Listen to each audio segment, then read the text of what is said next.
Good evening. Welcome to the Ghost Town Poetry Open Mic, which happens on the second Thursday of every month. That's what we've been doing since November 2004, and we're sticking to it. Find if you're on the same night of the month every month. It helps people to find you, so that was the idea originally. We've got a great feature tonight, and we've got a lot of people on the open mic, but as I always do, we're going to begin with some work by others. And we have a couple of dedications tonight. The first dedication is to Bernard Sala. He was born in Idaho and earned his BA at Reed College, his MFA at Iowa Writers Workshop, and taught at Lewis and Clark University here for over 40 years before retiring in 2004. We lost him within the last, week or so, and many of the people that, I didn't know the man personally, but of course I had heard his name, and many of the people I know that do know him personally, they spoke more about just what a generous and wonderful man he was. But I decided to open with one of his poems so that some of you, including me, who maybe are not familiar with his work, could start to get familiar with it. And he was published in Poetry Magazine more than once. And this is a poem that was published there in the January 1972 issue, called A Secret Army. Behind drapes and Venetian blinds, with slats pursed tight even at noon, secret armies of naked women await. Listening for the exciting foreplay of a finger on the doorbell, for the quiet entry through the pantry, the click of the milk box lid. In every city, they lean in their wing chairs all afternoon with all their skin showing. Dim patches and moles the sun never sees, caged and longing for the canvasser, the random candidate with his little slick brochure. They loll on couches, houses unmarked, fuses through the suburbs, skin prickling for the blush of pressure marks, lips swelling as their time runs out, the tension of their nipples stretching boundaries of neighborhoods, the whole country filling like a balloon with their short breaths. But what regiment of delivery boys can deliver them from this? The need that burns them nude in houses locked hard against daylight. Sure, thank you. Though maybe they parade only for their homely paramours. Washer and tall straight freezer, wanting no handyman's hot receipt, but day after day asking only to be touched by those cool enamel hands behind their blinds, thick as stone. That's Bernard Sala. I don't know if I misinterpreted the poem, but I related to the poem right away as a person who was a 13 or 14-year-old newspaper carrier. It sounded a lot like some of the thoughts that ran through my head as I was delivering those papers.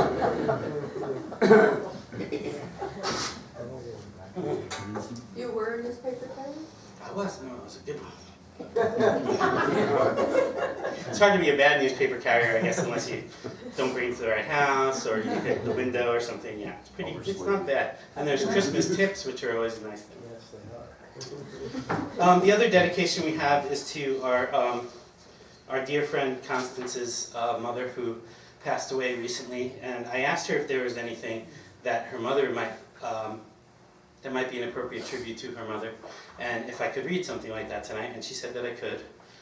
So this is a song from the movie Funny Girl, and it's called People, and I'm going to read it to you. People who need people are the luckiest people in the world. We're children needing other children, and yet letting our grown-up pride hide all the need inside, acting more like children than children. Lovers are very special people. They are the luckiest people in the world. With one person, one very special person, a feeling deep in your soul, says you were half, now you're whole. No more hunger and thirst, but first be a person who needs people. People who need people are the luckiest people in the world. And it's dedicated to your mom.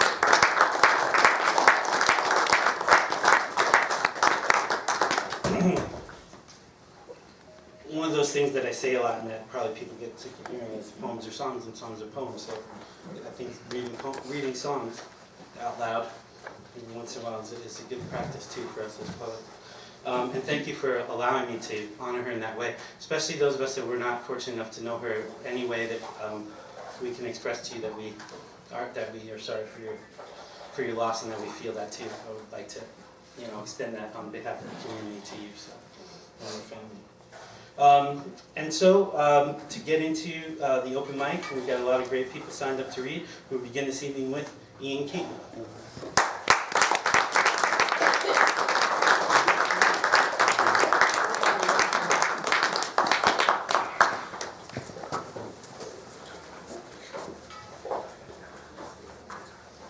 Thanks, Christopher. Thanks, everybody. I'd like to start by reading tonight with a dedication of my own to my dad's right leg. He just had it removed, so now he doesn't have any legs. Well, he's got legs, but just below, just they're both below the knee, and he lost his left one about 10 years ago, and now he lost the right one, and so we don't know how much longer we can have him around, but we're hoping we can keep him around for quite a while. But it's something you don't go through alone, so it's kind of a thing. I'm going to read 2 poems tonight. They're 2 new poems. This one's called Water Closet. My dog has been pissing in the house again, just on the corner by the front leg of our piano, that one that nobody ever plays. And I can't really blame him, locked in the house all day. I'd probably find a place to go too. But that spot, it's where the carpet is turning all kinds of shades of orange. Yet I don't think it's a lot, just a bit to keep his wiener from rotting off, stuck in the house all day. While everyone else is out looking for work, or working, or going to school. What is he doing, pissing on my piano? At least the cat has a place to go.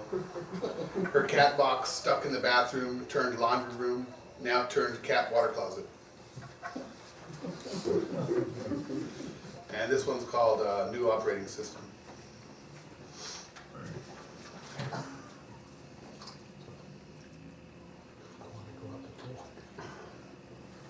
Part 1. There is a history here, not a love-hate relationship, but a do-as-I-say relationship.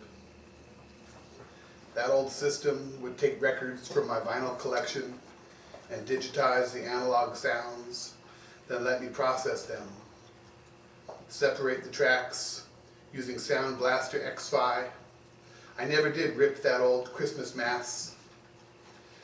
It was an upgrade from Windows 2000 to XP. Now everything's an X, Generation X. And then 2. And these photographs we take, these pictures we keep, they are just there to remind us of how far we've gone. How far we've come, you and me, not far enough. But I'm on Apple products now, just as everyone else is switching to Samsung. Or Android. Can you Google it? Where were you last night when I was with you? Or this morning, can you even Google that? We haven't really been here that long, have we? 3. I need a new operating system, one that won't keep me up all night, one that won't make me sleep all day. Do you know how much it took to transfer all those pictures and then still come back for the important stuff, like the music? Had to get a new iTunes account, but did not want to lose our old playlists, like the one I put together for our wedding. I only have eyes for you, and this is important stuff to me. I mean, it's no annexation of a sovereign state, but I mean to annex your sovereign state. 4. We needed an external hard drive to back up all our old files. That I understood. That was the easy part. All those old Thomas the Train and Polar Express pictures. That Halloween in Campbell when our son was dressed as Superman and our daughter, the Pink Panther. We couldn't let that get corrupted. 5.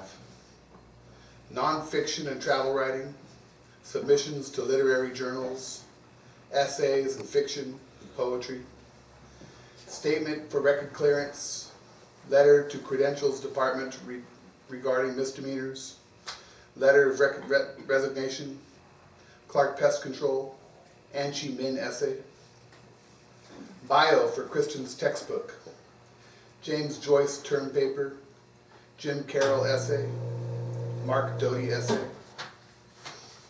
rental agreement docs, Elizabethan term report, Grand Theft Auto 3 cheats, Department of Structural Pest Control letter, statement of rehabilitation, passwords and accounts, Bloom's taxonomy, federal taxes 05. This is all important stuff to me. 6. And then this month-long process, moving to Windows 8, uploading all our files, or pictures and our music. There was something there. No, not a relationship, like in that Spike Jones movie, but there was something in those 8 years. And then how quickly we went to 8.1, just effortlessly. I think that's sarcasm, FTW. No, I wasn't in love, but there was something there. That ability to digitize records and old tapes from my bands back in high school. 7. We upgraded our OS, put all our files on a portable zip drive, and then zip, they migrated to this new system. And there you were. There you were, back in 2006. There you were. When you were only 3 years old. There you were. And your sister and I. And your sister was only 1. There you were. Thanks.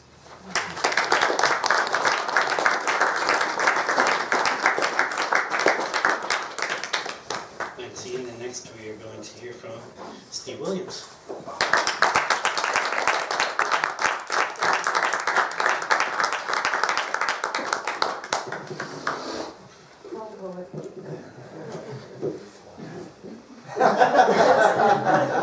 The older you get, the harder it is to get all the way. Anyway. What was that? Got stuff in it. I have this event. We have this event. Yeah, next week, the 15th, Tax Day. We are celebrating the new Orange Line train route from PSU to Milwaukee, and the project of putting 50 character or less poems along the route stamped into concrete. It's Margot. I don't want to be stamped in the concrete. Maybe sometime, but not right now. Snuck in. And so we were going to have a reading of all those lines in geographical order from PSU to Milwaukee, with a few stops to go over the river line, things like that. And TriMet will be there with some historical data, and the 2 people who put the whole project together will be there. And I don't know what we're going to do, because we didn't figure that out Sunday. So it'll be fun. No open mic though, sorry. Where is it? I have no idea. Well, we'll be there. Okay. Herb knows where it is. It's on Killingsworth and Williams in North Portland, in a place called In Other Words, or Women and Women First if you like Portlandia. Same place, different name. I have this little poem. It's not even a half a page. I don't know if I should say anything. Okay. It's anaphora, which is, for those of you who want to know about anaphora, you use the same phrase a lot, like every line. Or almost every line. You start every line. Okay. Out of Country is the title. Out of car washes, windshield wipers, and pin-up girls. Out of lawnmower blades and toaster ovens. Out of coffee, aluminum siding, and neighbors. Out of daylight. Out of your depth. Out of the cattle car and into your brain bucket, your ant farm, your gun club. Out of bread, strategic bridges, jungle rot. Out of marching and reasons for bullets. Out of musical theater, video games, and body bags. Out of excuses, out of place. Out of uniform, ammunition, and back into the world. Back into iPads and 4G LTE. Into trying to stop saying sir and failing. Out of peace, out of your mind, out of war.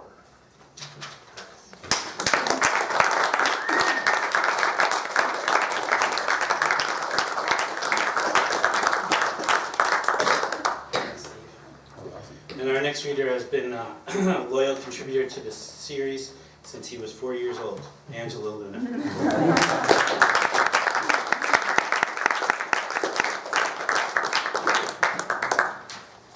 What have you done with Angelo? You're this tall. That's sweet. Not as tall as you. Alright, so tonight I have two. This first one, I have no idea what it is. I created it, so let's... Alright. It's called My Spirit. I am purely a lost soul, disembodied, disemboweled, and decapitated. The dark space, the void, the medium, the other side, whichever you prefer to call it, is not kind to folks like me. I can't move on. I'm stuck, trapped in an ironic paradox, always beginning and ending simultaneously. I can't leave until the cycle of emotion is complete. I must know whether the feeling is mutual or not. And my maiden, my fair, lovely mistress, dark and mysterious, is the end. I am in love with the darkness, but I do not know if the darkness feels the same until I'm there, or how this universe is a cruel bastard. My unlife, my broken soul, never moving on because I'm stuck. And the thought of ending up with my lover, the chasm in which the beasts of the night hide,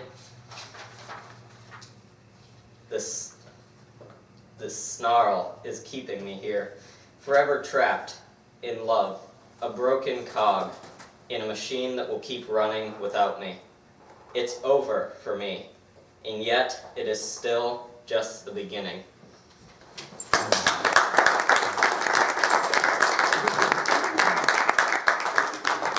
Alright, this next one is the poem heard around the world. It's kind of my thoughts of what we are doing here with our community. Alright. A key, a genetic form, screaming, kicking, turned into a beautiful, thought-provoking being. A conduit for ideas and for hope.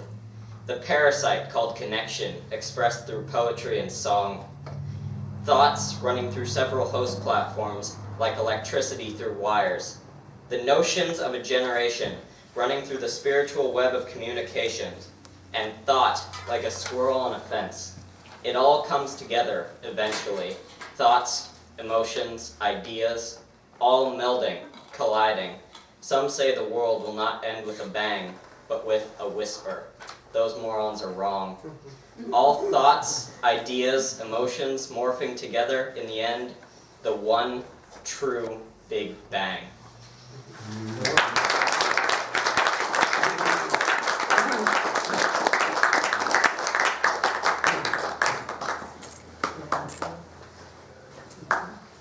Okay, now let's have a warm welcome for Rhonda Grace.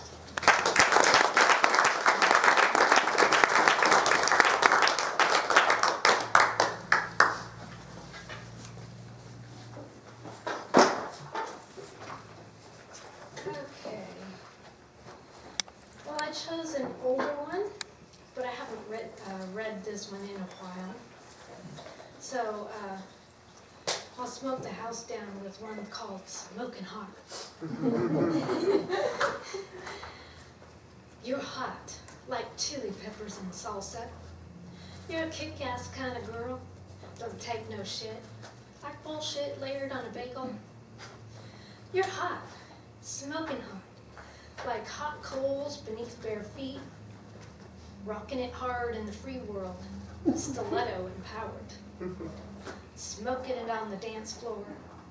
Life don't get any better than this. Yeah, you're smoking hot.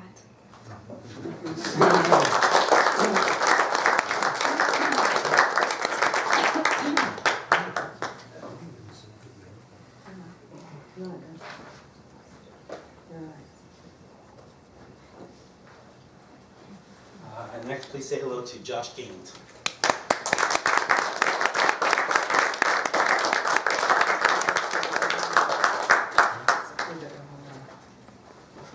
Hey, you could probably hear me, right? All right. So it's really cool to be here on National Poetry Month. And so I've been trying to write extra poems this month, because it's the month. So this is one of those. This is called Remembering John Wayne. John Wayne, dead with his impacted 40 pounds of meat feces. I never liked the story. Snopes says it isn't even true. It rises in memory from some unrelated thing you say. We are arguing, having sex, talking about train lines. Maybe it's the way you say, or the way your mother tells me again why I need Jesus. Situations too. Every time I pass a burger joint, a cowboy, a graveyard that makes me think John Wayne might be buried here. It comes back today when I'm telling you the car is dead on the way from the grocery store where we charged it all, and now neither of us knows what we're going to do. The ham frozen in winter, sold on clearance, sitting on the back seat of a warming car. It's a lot of meat. Beans and rice, I say. But you're crying. And our daughter wants something new to eat. And we promised her ham because she saw the movie Ponyo, and all she wanted was to try ham. I wait with windows down for the tow truck. And the heat rising, I feel less stupid for the 10 minutes I'd stood pretending I had the option. Blocking the aisle, the glass doors on the ice cream aisle, fogged for my openings and closings.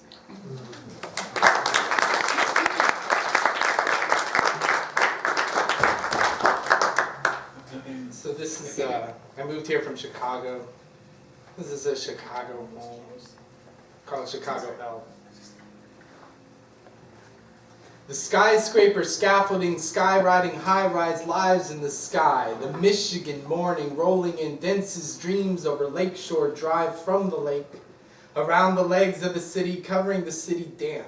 Cheekbones, glasses on polished stone, sweat. The lake is a graveyard, and some days the city and the lake are one. The little brown boys white-socked and tip-capped and kicking soccer in the gate yard where the ashes of burnt downs used to be. Lawn-bearded now like a 15-year-old in exhaust-coated grass. The toll bridges, old troll bridges grass growing through the untrod concrete, and tolling bells of clock towers or road crossings or drawbridges or funerals. Car horn trumpeting. Trumpets too in the flash mob, to the panhandler playing to the rush hour few who aren't rushing. Windows reflect windows and sparks speeding, barking, clacking, raised tracks and voices. Hip-hop and purse drop as she grabs down to stop the dress swirling around her in the rush of wind. The dress was black with white dots, and when it moved in this July wave of heat, it almost looked like falling snow. Deals and no deals. Raw deals in the way she wept next to me into her gone silent cell, surrounded and abandoned by strangers.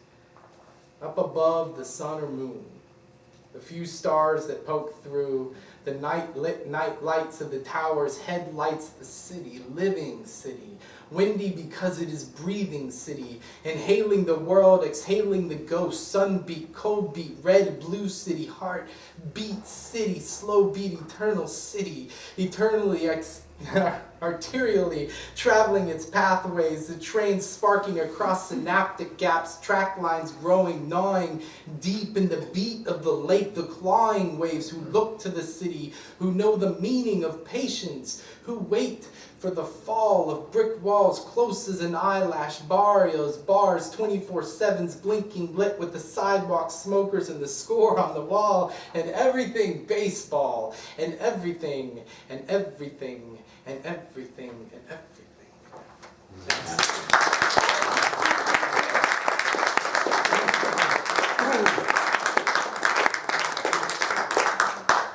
He provides his own fade outs. That was surprising. Next, we're going to hear from Jennifer Pratt Walter.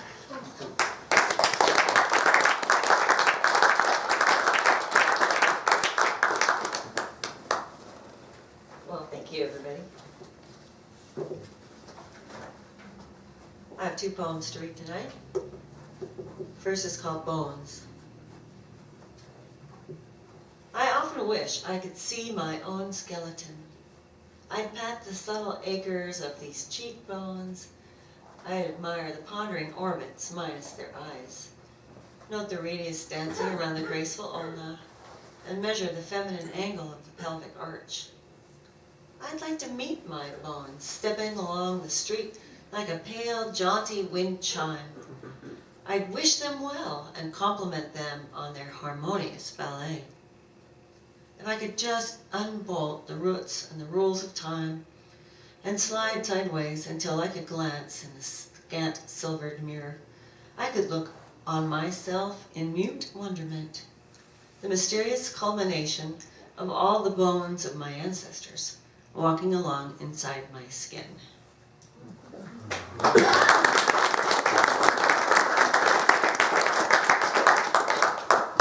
And this last one's very short, but no less meaningful for that.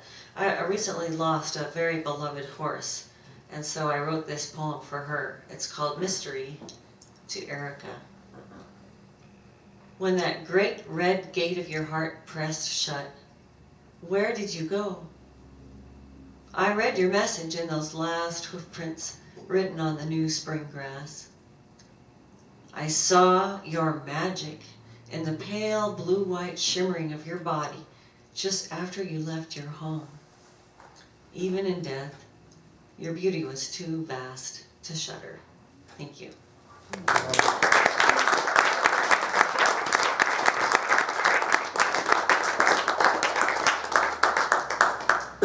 Thanks so much. And next we'll hear from Rainy Knight.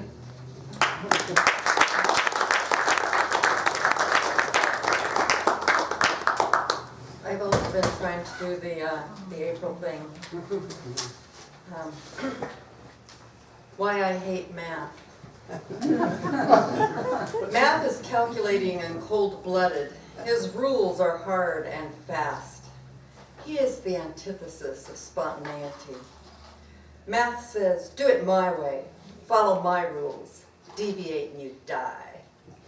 By grade 4, long division kicked my little butt. I was not very fond of fractions either. I have a haunting vision of my mother cutting a piece of cake into 4 equal parts, measuring it carefully with the knife to appease her 4 children. To be fair, she moved like a robot. I can appreciate the need for math and exactitude by pilots and architects and those sorts, but it borders on evil when it comes to bankers and merchants. Yes, I hate math, and those are just a few of my reasons.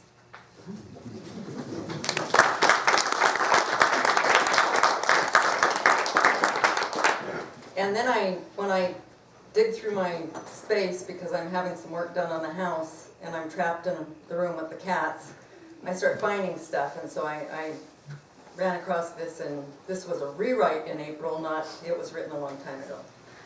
Silver Bullet Dream. Heard a song on the radio about a woman who continues to lure a man into a life of gypsy flight. In the song, she wants him to live with her in a travel trailer on a sunny beach. Friends used to tell me that I reminded them of that crazy free spirit, and I couldn't agree with them entirely, nor could I disagree. Every time I see an airstream that kind of looks like a big silver bullet, I have to yank myself back to reality. After all, it wouldn't be practical just to take off and in search of some balmy beach to camp on and while away my days. Instead, I may build a castle or treehouse or throw a birthday bash fit for a king. Being in my prime, I still have more fish to fry. I'll go in search of that fantasy later, by and by.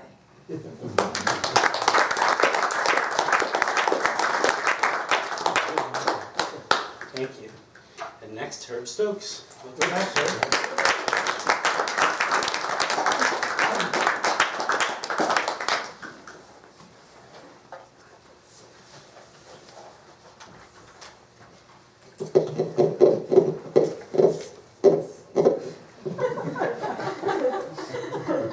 But you thought I couldn't do that. Lettuce, relish, steak, date of oil nuts, prune, peas. Oh, wait a minute, that's my food shopping list. Poetry and sandwich.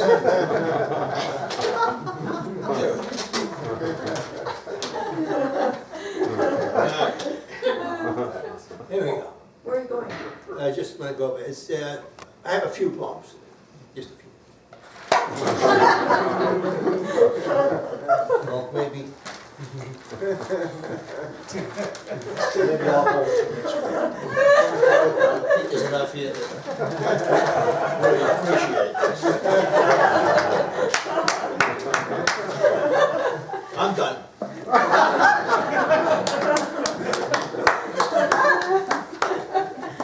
Okay, Ted Kooser is one of my favorite poets. He was a poet laureate of America and a Pulitzer Prize winner.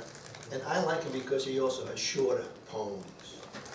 Some of these guys, some people don't know when to stop. When people start to fall asleep, you know you should have ended earlier. Okay, so now this is... Hurry up. Don't make me nervous. This is called Fishing Reels by Ted Kooser. Shut up. You find them at flea markets and yard sales. Old South Bends and Flugers, those are names of fishing reels. With fancy engraving, knurled knobs and pearl handles, spooled with the fraying line of long stories, snarled into silence, not just exaggerated tales of walleyes, bass, and catfish, but of hard-working men who on Saturdays sought out the solace of lakes, who on weekends at desks or standing on ladders or next to chattering machines played out their youth and strength, waiting to set the hook, and then in their 60s felt the line go slack and reeled the years back empty. They are the ones who got away. This is a Guy poem here. Hold it for the end. This is called The Necktie, that's why I say it's a Guy thing. His hands fluttered like birds, each with a fancy silk ribbon to weave into their nest, as he stood at the mirror, dressing for work, waving hello to himself with both hands. And that's funny, because that's exactly how you feel.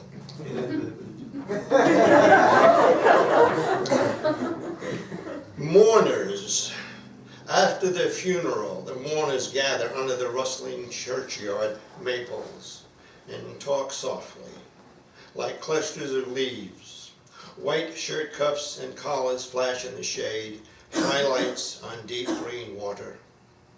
They came this afternoon to say goodbye, but now they keep saying hello and hello, peering into each other's faces, slow to let go of each other's hands.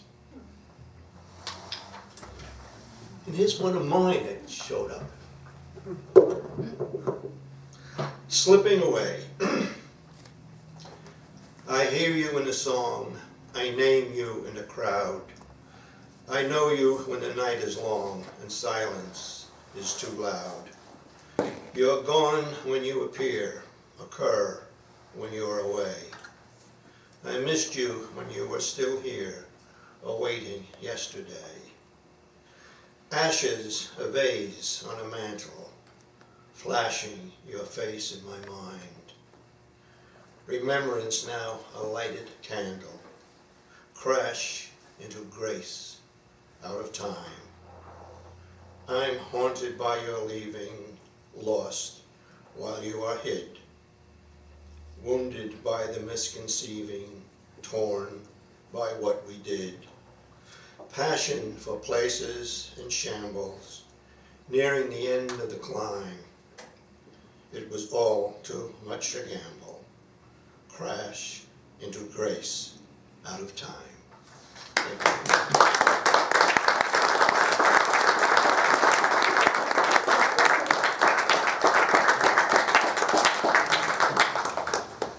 Can't wait to read that poem under the podium.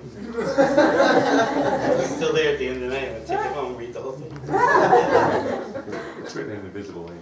Yes. But it's blank, it's just blank verse. Yes.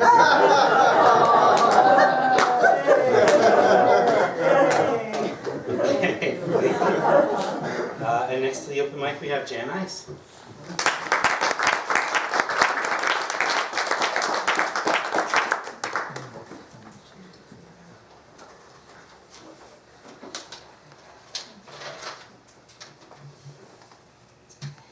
It's just a short one.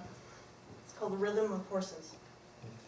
The staccato beat of my heart is soothed by the rolling of their thunder. Energy glides swiftly down the valley. Like foam atop waves, manes fly. My heart beats in time with the pounding of hooves. Power surges beneath glossy hides. Refracted light glistens, flashing across flexing muscles. Lungs expand, nostrils flare. Sweet, warm earth perfumes the air. Grasses wave as the herd thunders by.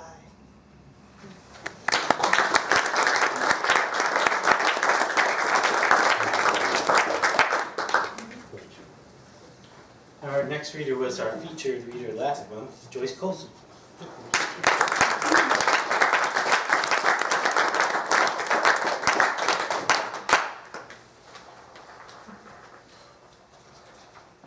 Herb, was this about how to understand women? That's as far as I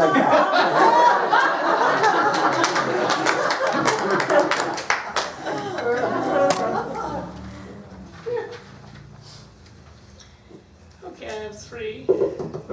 I'll do a commercial break first. Next Wednesday is my open mic poetry reading. My featured reader will be Dennis McBride. I hope he realizes he is this featured reader.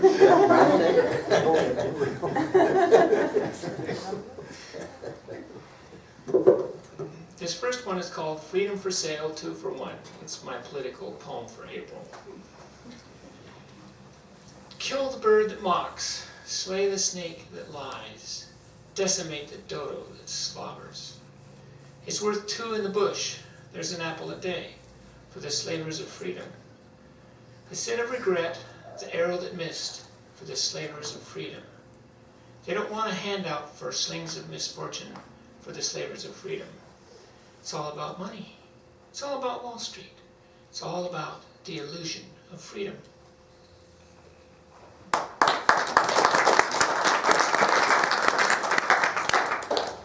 And it being spring, I couldn't resist writing a poem called Spring, in which I compare it to music, called The Music of Nature.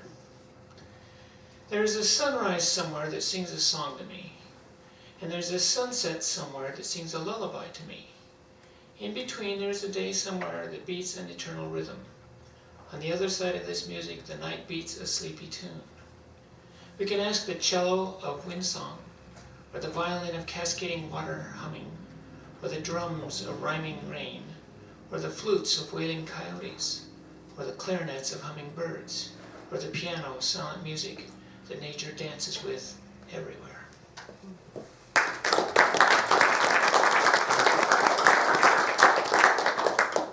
And this one's called Dessert Connections. It's a piece of cake. Eat it too. Divide and conquer, split asunder. Under the rainbow, a rain will fall, falling in love, to love with a smile, laughing at nothing. It really is nothing. It's a piece of cake.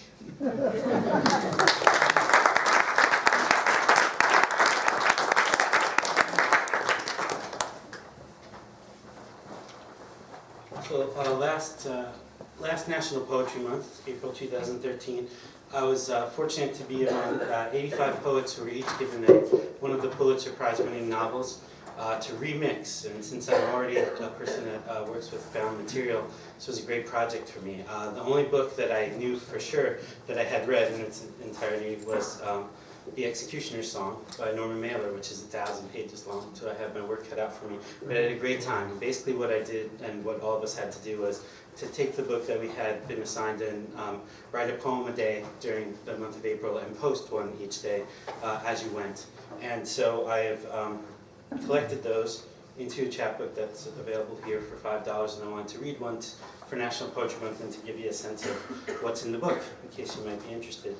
The source material, Norman Mailer, I mean, it's a book about sex and violence and also about love, and so it was a real challenge to, in working with this dark text, to find anything that was, you know, sort of closer to who I am or the things that I want to say about love, but as with any kind of found project, I was able to do that, and it was fun. It was definitely fun to do it.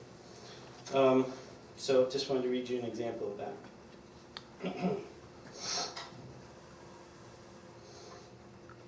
I'm not really sure which one I want to read though, so someone pick a number from 1 to 30. 13. 13, okay. Hopefully not a superstitious or a superstitious poem. Okay, April 13th is called, I want to look at the transcript so I can analyze the intensity of the situation. 2 high-rise buildings led to a serious, one-time only affair.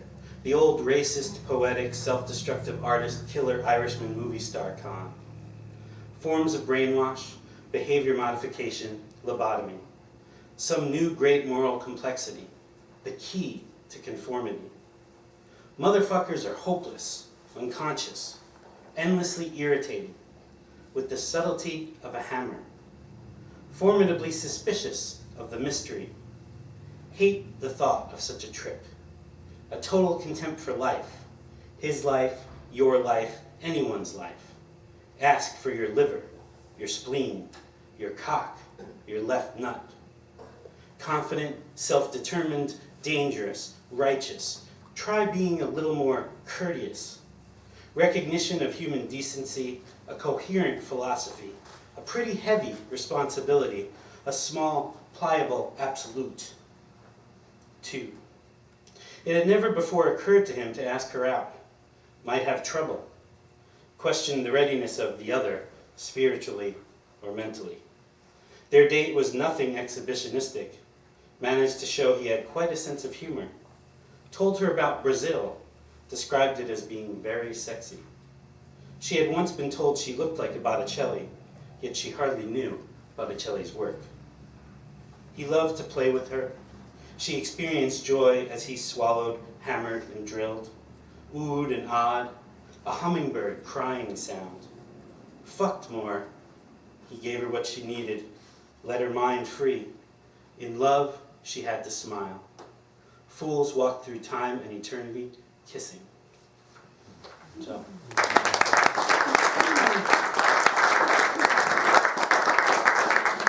The chapbook's called Brutal Glints of Moonlight. Glints of Moonlight is a phrase from Norman Mailer's book. I added the brutal because I kind of feel like that's what Norman Mailer does to us with his prose. He just kind of hammers us with his prose. But of course, you know, gave me lots of material to work with too. Now it's my great pleasure to introduce our feature.